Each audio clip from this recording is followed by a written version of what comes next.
You didn't decide to check your phone just now. It told you to, and your hand moved before your thoughts caught up. A buzz, a glance, a small red dot, and whatever you were doing a second ago is gone, and it will cost you far more than 2 seconds to get it back. We call them notifications, like they're just little messages, but that word hides what they actually are. A notification isn't there to inform you. It's there to summon you. And the gap between informing and summoning is the whole reason your phone feels impossible to put down. Tonight, let's look at how a tiny dot of color learned to interrupt your life on command, and who taught it to. Start with the dot itself. Why is it red? Not blue, not gray red. The same color as a stop sign, a brake light, a wound. Designers did not pick red by accident. They picked the one color we have spent our whole evolution treating as urgent, as something that cannot wait. A red badge is not trying to tell you a message arrived. It is trying to make the unopened state feel like a problem you have to solve. That little number is engineered to itch, and the only thing that scratches it is opening the app. The badge was never about the message. It was about making not yet feel unbearable.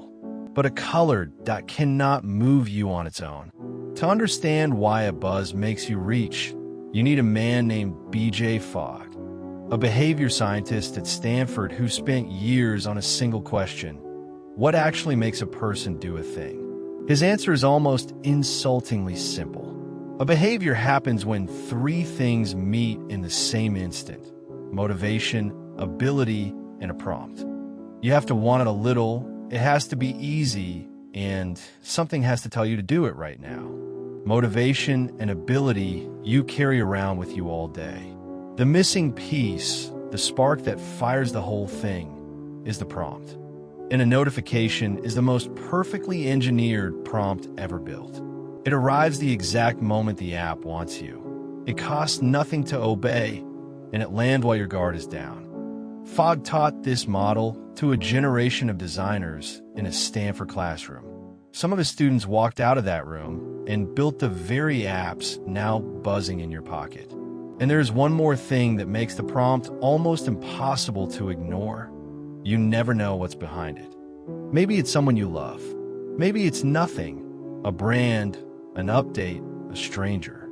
That not knowing is the hook. If every buzz were boring, you would learn to tune them out. Because each one is a coin flip, your brain can't quite let it sit unchecked.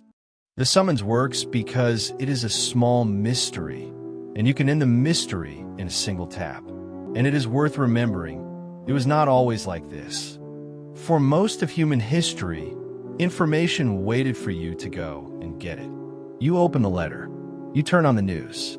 You walk to the square. The phone quietly flipped that around.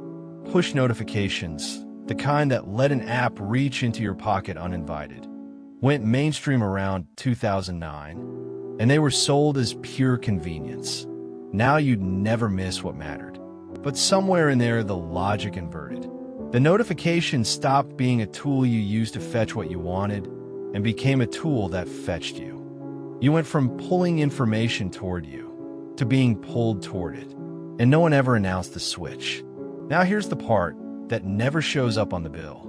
You think a glance is free, 2 seconds, then back to work. It isn't. Gloria Mark, who studies attention at the University of California, found that after an interruption, it takes on average around 23 minutes to fully return to the task you left. 23 minutes from a 2-second glance. And it's worse than just lost time. A researcher named Sophie Leroy gave the reason a name: attention residue. When you snap away from one thing, part of your mind stays stuck on it, and part of it is still clawing its way back from the last thing. So in the minutes after notification, you are never fully on your phone and never fully off it.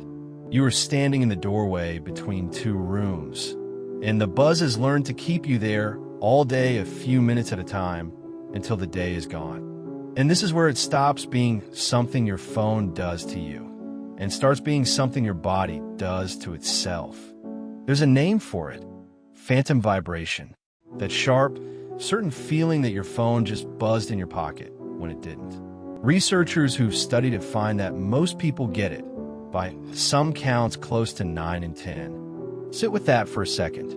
Your nervous system has been trained so thoroughly to expect the summons that it now manufactures the summons on its own. The notification didn't just capture your attention. It rewired your reflexes to keep waiting for the next one. Now here is where it stops being an accident, because someone on the inside said so. A man named Tristan Harris worked at Google as a design ethicist. His actual job was to think about how products shape the minds of the people who use them. He walked away, and he has spent the years since warning anyone who'll listen that none of this was neutral. A handful of people at a handful of companies, he says, quietly steer the thoughts of billions of others through choices as small as what color to make a dot and when to make a phone buzz. He calls it a race to the bottom of the brain stem. A competition not for the best product, but for the deepest reach into your impulses. The notification is that race made physical sitting in your pocket. And here is the twist that should change how you feel about it. You've been told to blame yourself, that you have no willpower, that you're addicted, that you should just put the phone down. But look again at what we just walked through. The red was chosen. The prompt was engineered. The mystery was designed. The interruption was the goal, not the side effect. You're not weak in front of this thing. You are losing a contest that thousands of the smartest, best-paid designers on Earth built on purpose for you to lose. That doesn't make you helpless. It makes you a target who finally knows they're being aimed at. So here's what to do about it, starting the second this ends. First, notice how few of your notifications come from an actual human being who needs you. A friend texting you is a real message. The rest, the badges, the someone you may know, the people are talking, the app reminding you it still exists, those aren't messages. They are summons, wearing the costume of messages, betting you can't tell the difference. So the first move is the big one. Turn off every notification that isn't a person. The second move, take the badges off your home screen. The red dot is the itch, and no, that means no scratch. And the third, decide when you check instead of letting the buzz decide for you. Open the app because you chose to, not because it called. Because the buzz was never neutral. It was a decision, made in a room you'll never see, by people who studied exactly how your attention breaks, aimed at the precise moment you'd be least able to resist. The red, that doesn't want to tell you something. It wants to move you. And the next time it does, the next time your hand reaches before your mind agrees, you'll know what just happened and who built it. That alone is enough to start reaching a little slower. The people you love live in your phone too, so leave the door open for them and let the machines knock on a door that no longer opens on its own. If this changed how you hear that buzz, hit subscribe. There's a new one every week, and you'll never look at the everyday things around you the same way again.